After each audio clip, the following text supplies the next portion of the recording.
અમરેલી જિલ્લાના માર્કેટિંગ યાર્ડમાં મગફળીની મબલક આવકમાં વધારો થયો, પરંતુ ખેડૂતોને પૂરતો ભાવ ન મળતા ખેડૂતો ચિંતામાં મુકાયા છે।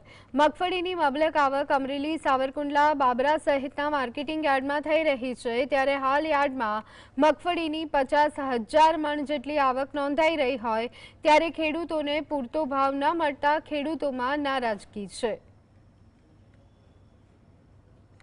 Savarkundla market yard, Amreli market yard, Babra market yard, ત્રણેય યાર્ડ ભેગા થઈને 50,000 મણ જેવી સિંગ અત્યારે આવે છે।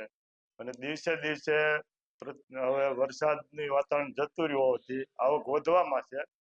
આજે સાવરકુંડલા યાર્ડમાં 17,000 મણ સિંગની આવક છે, 17 થી 18,000 મણ। સિંગના પૂરતા ભાવ મળતા નથી। આ એક તો પાછોતરા વરસાદ છે, એના હિસાબે એમાં કઈક બગાડજો, અને અત્યારે પૂરતા 600 થી 700 રૂપિયા સિંગ જાય છે, એટલે ખેડૂતને નુકસાની સહન કરવાનો વારો આવ્યો છે। તો સરકારે ટેકાના ભાવ જાહેર કર્યા, પણ હવે ક્યારે ખરીદે એનું હજી કોઈ નક્કી નથી। સિંગનો ભાવ 600 થી માંડી 1000 સુધીનો છે, બરોબર છે। ટેકાના ભાવની કોઈ જાત તમે ફોર્મ ભરેલા પણ કોઈ જાતના લેવા અત્યારે ટેકામાં સરકાર નથી। અમારે ભાગ્યને પૈસા દેવાળું અમારે સિંગ વેચવી પડે એમ છે।